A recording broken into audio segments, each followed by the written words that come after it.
Northwestern Chronicles, Episode 28, Murdoch and Rocky.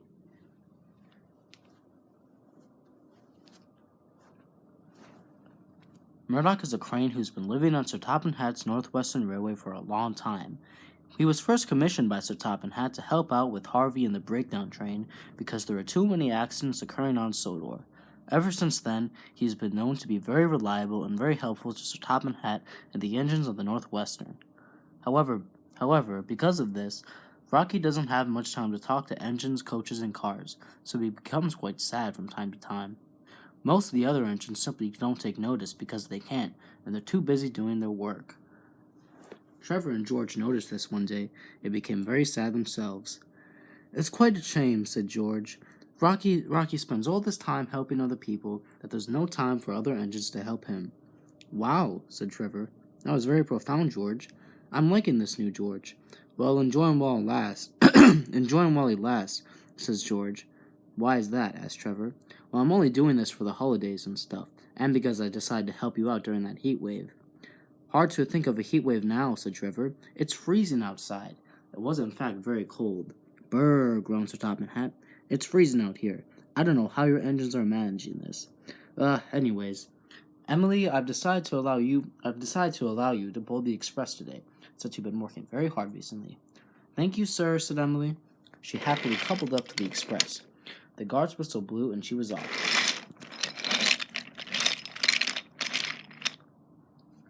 "What are we going to do here, sir?" asked Rusty and Murdoch.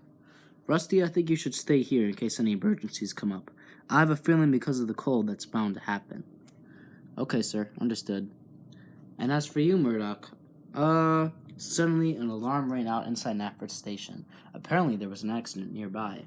How about you take Rocky today? There's no engines to do it, and I need someone to do it right now."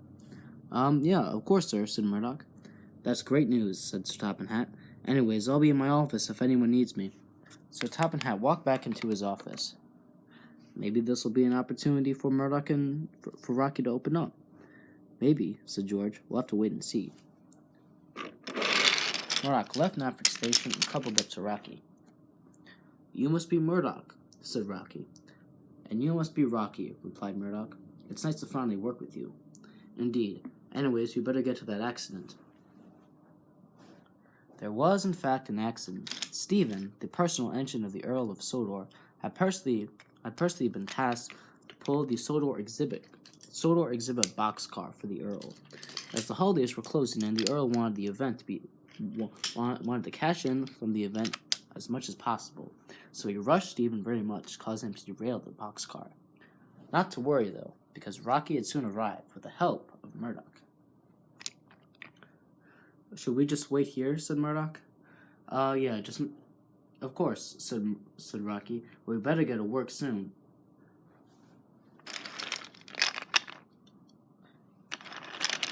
Murdoch pulled Rocky over to where Stephen was, and he helped return the boxcar to where it was. "Okay, we better move back to that siding fast." Murdoch obeyed, and returned Rocky to the proper siding.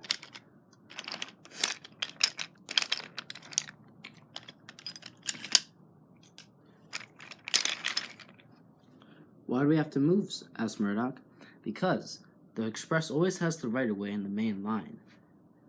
Rocky couldn't have been more correct.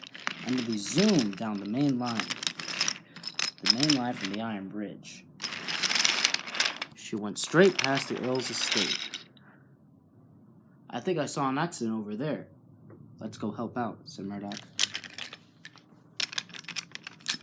Murdoch and Rocky went into the other line.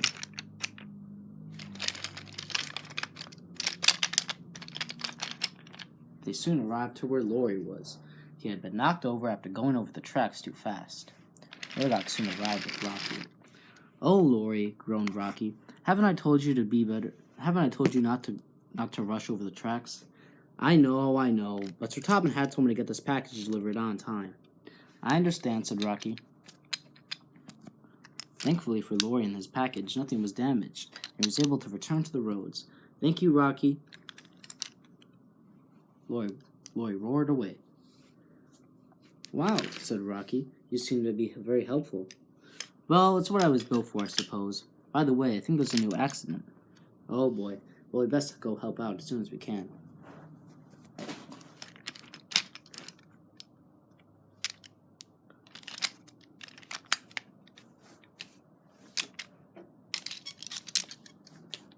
There was, in fact, another accident, as usual. This time it involved Gordon and Oliver. Gordon was just puffing away from getting a drink at the water fountain when Oliver was crossing with his faithful brakeman Toad. "Sorry, Gordon," apologized Oliver. I didn't see you there." "Oh, I suppose it's no worries then," said Gordon. "Just be more careful next time and make sure to look both ways and all that." "I hope Rocky gets here soon." Sure enough, he did. Murdoch arrived with Rocky. He helped lift Gordon's tender back onto the rails, along with Oliver and Toad. There was only minor damage.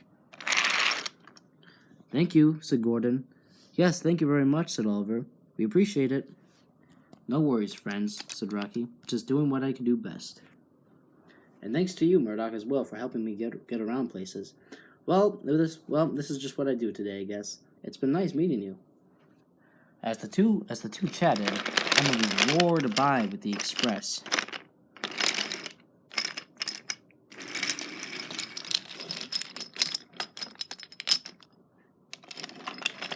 She soon arrived at Marion Station, which was already crowded with passengers. Said Murdoch. "I wonder what it would be like to pull the express." "Yeah, have you ever wondered what it feels like to pull a train?" Said Rocky. "Well, to be perfectly honest, no. I guess I've never thought of what it's like to pull a train." "Well, it certainly is an interesting feeling. When I first pulled my train, well, I could almost barely remember because it was so long ago." The two continued their long chat, while on the other line, Bill and Ben, the tank engine twins, were sneakily playing with Hector, the coal hopper. They started picking up speed around the bend. Murdoch jumped into action. He noticed that when Bill and Ben were going to go over the Marion Archstone Bridge, they would inevitably crash into the express below, possibly injuring some of the passengers of the platform. "Quickly, Rocky, use your crane arm." Rocky had no time to analyze the situation as Murdoch jumped forward beyond the crossing. Murdoch went below the bridge, and Murdoch's crane arm went in the way just in time to block Bill and Ben and cause them to derail from the line. Although it was a major crash, none of the passengers were harmed. "Phew," said Rocky. "That was close. Very close. Speaking of which, what were you two doing there? You guys know to be more careful." Sorry," said Ben. "Just trying to play around is all." "Oh," said Hector. When I get my wheels on you two." The two engines became scared. "Not to worry," said Murdoch. "You guys will get back on the line. Of course, Sir Top and Hat will have to talk to you two." Bill, Ben, and Hector will return to the line.